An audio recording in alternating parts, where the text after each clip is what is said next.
Dito rin itong ating mga consumers, na dati-dati, nakatabili sila ng kanilang mga taga magagandang klase ng isda na mura ang talaga, kagaya ng kago, yung mga maya-maya, yung mga talagito, nakakabili sila ng magagandang klase ng isda na mura ang talaga. Pero alam nyo ngayon, sa sitwasyon namin, unang-una dito sa bayan ng Masidlo, ang mga kababayan natin na nakakaulam sila ng masasarap dahil mahirap ang kanilang kababayan natin, pero tayo kung hindi ka Stand up for the land acknowledgement, followed by the singing of the Philippine national and Canadian national anthems.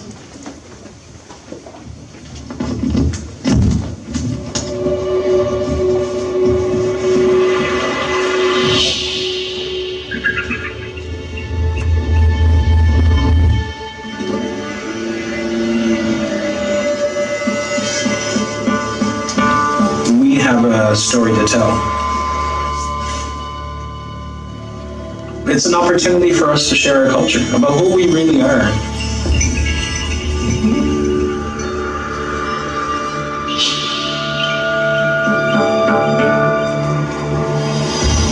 Everybody in the world has an Aboriginal past, but they're so far removed from it, from thousands of years of separation.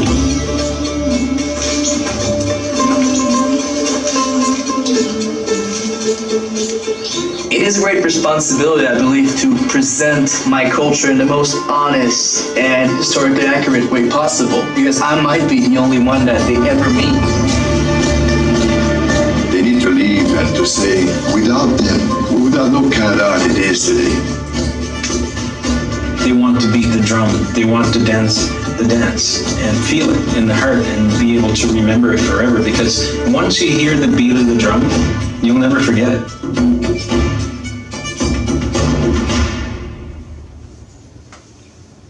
Mga kababayan, ang pambansang awit ng Pilipinas.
You may now sit down.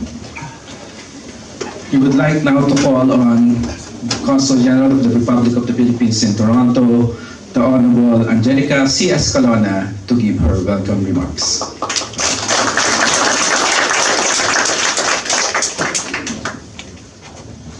Magandang hapon.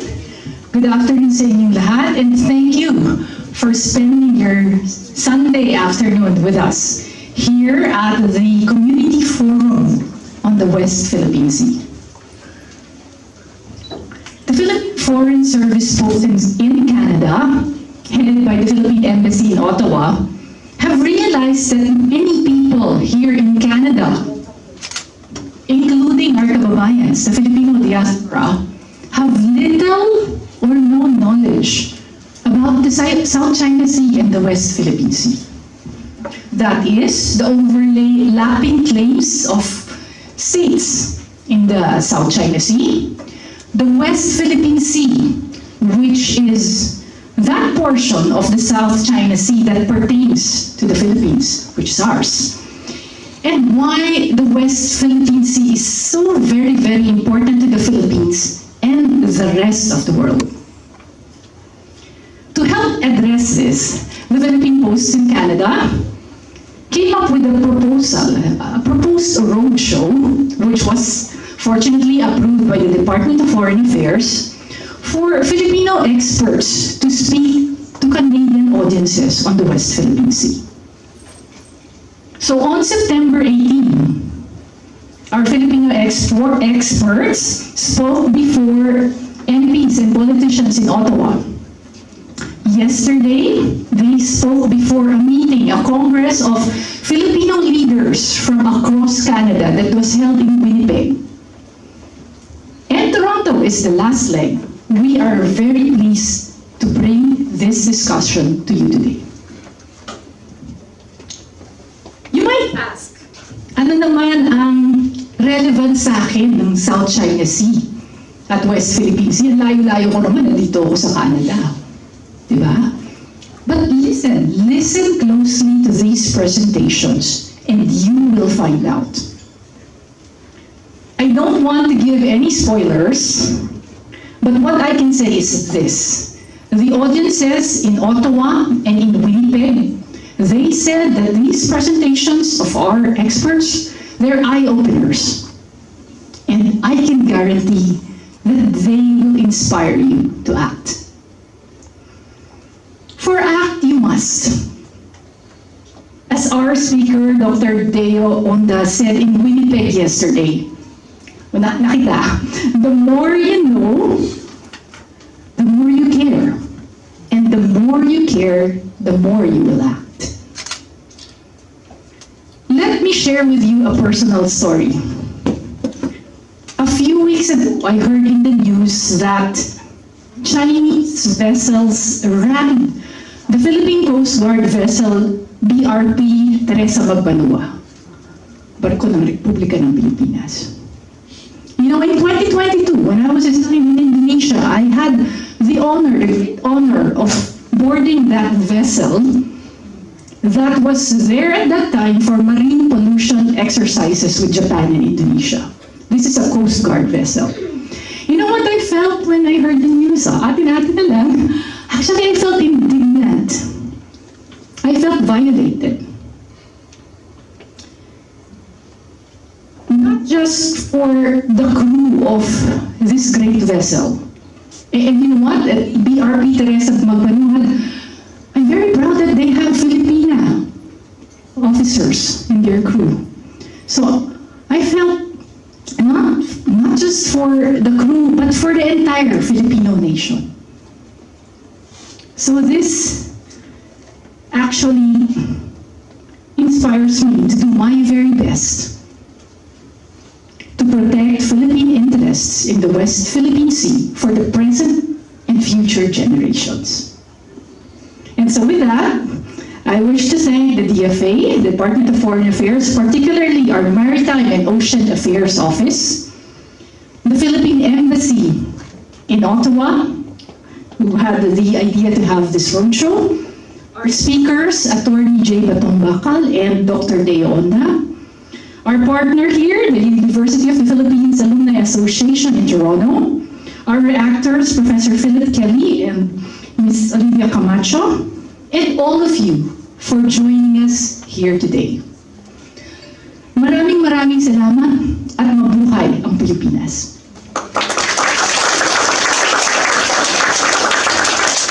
Maraming pong salamat, Consul General Escalona. Before we go to our main speaker for today, save the best for last. We will first show a video recording of one of the eminent maritime experts in the Philippines, especially on the West Philippine Sea. I think you know him already, as mentioned by Consul General Attorney J. Batong-Bakal.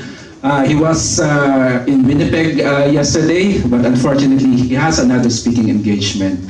But he was very kind enough to give us a video recording of his presentation. So please.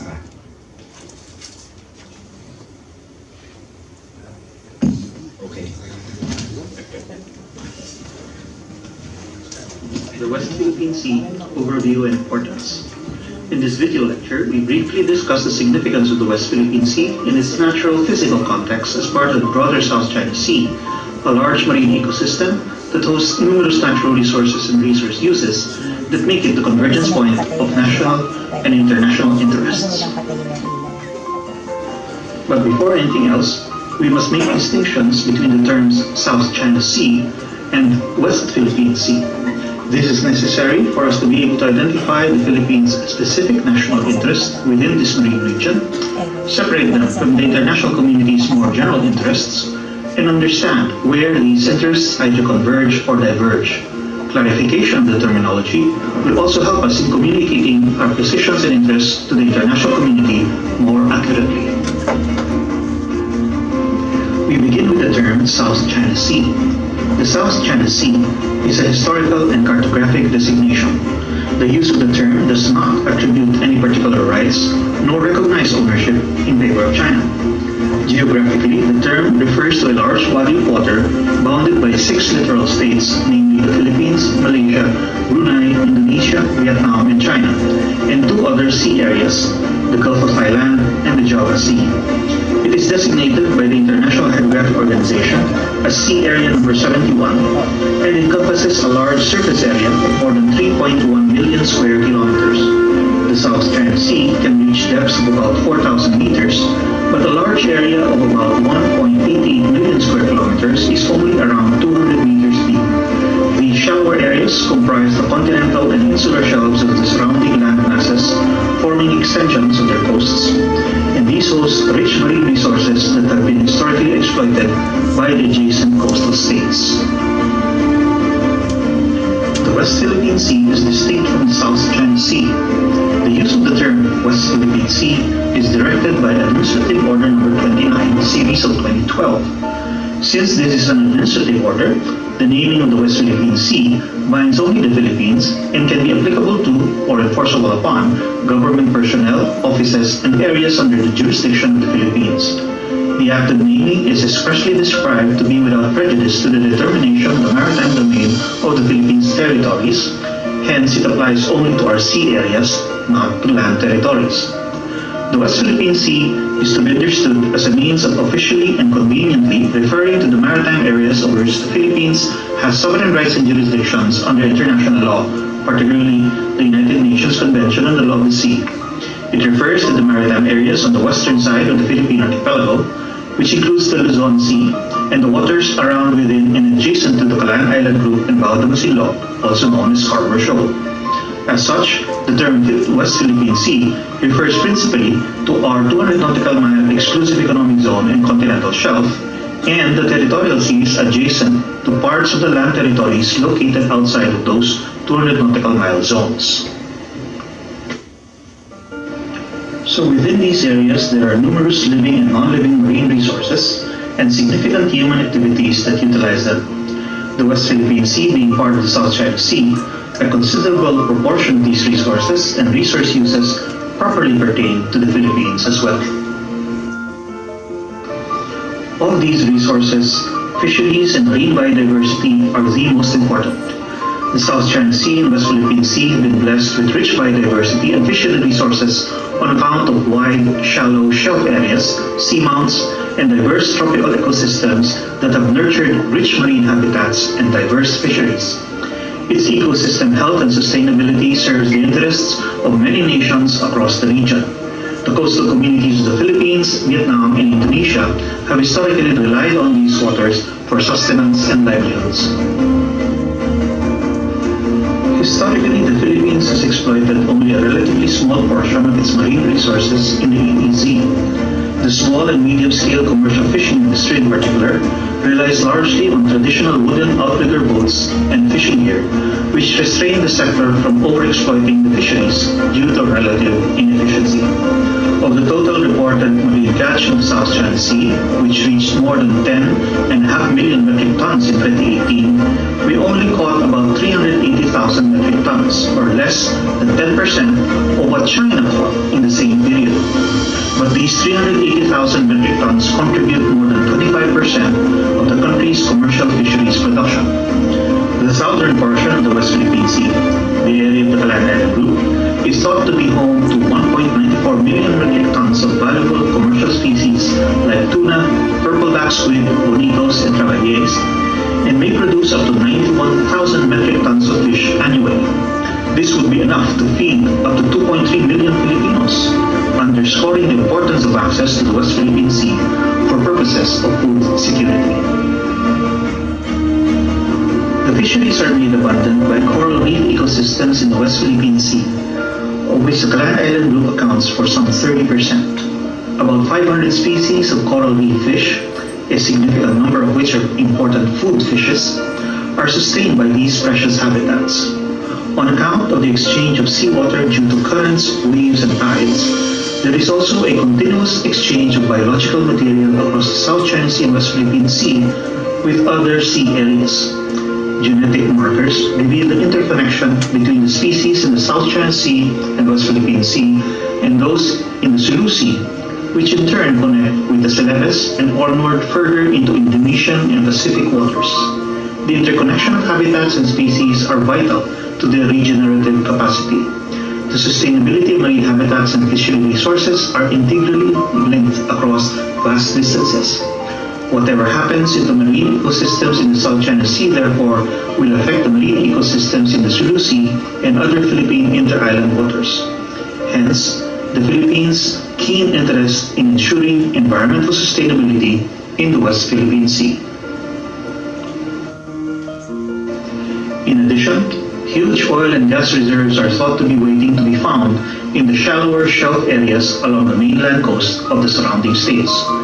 The U.S. Energy Information Administration estimates that, based on available exploration data, as much as 11.2 billion barrels of oil and 190 trillion cubic feet of natural gas remain to be tapped in the South China Sea and West Philippine Sea.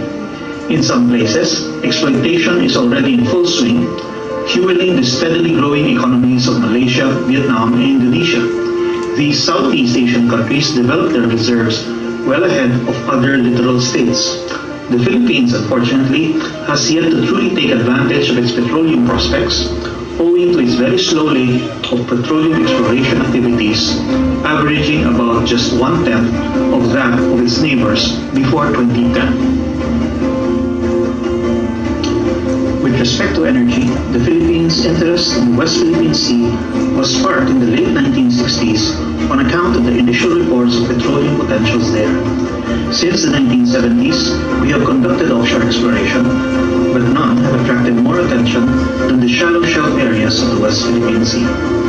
The geology of the seabed and shelf areas west of Palawan is a mirror of the seabed and shelf areas off the petroleum-rich coasts of Vietnam, Indonesia, and China.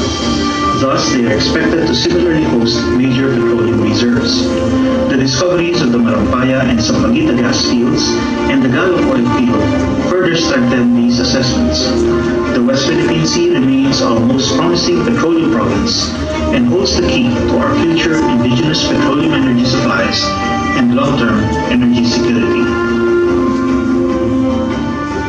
Since ancient times, the South China Sea has enabled seaborne trade in goods and the migration of peoples. Maritime trade remains by far the most important resource used, imbuing it with truly global interest. It has been estimated that about 1/3 of the seaborne trade passes through this area at present, worth anywhere from 3.3 to 5.3 trillion US dollars. Beyond the Southeast Asian region, throughout East Asia, Australia, and Pacific, these sea lines of communication form a central node for the global network of maritime trading routes that are at the foundation of the global economy. External powers like Japan, South Korea, India, Australia, the EU, and the United States are deeply invested in access through this sea region. Similarly, air routes traverse the South China Sea, with flight paths crisscrossing the airspace closer to the Asian mainland and coasts. The freedom of overflight through international airspace ensures the ability of civil aviation to peacefully traverse the region and reinforces the region's economic and social connectivity.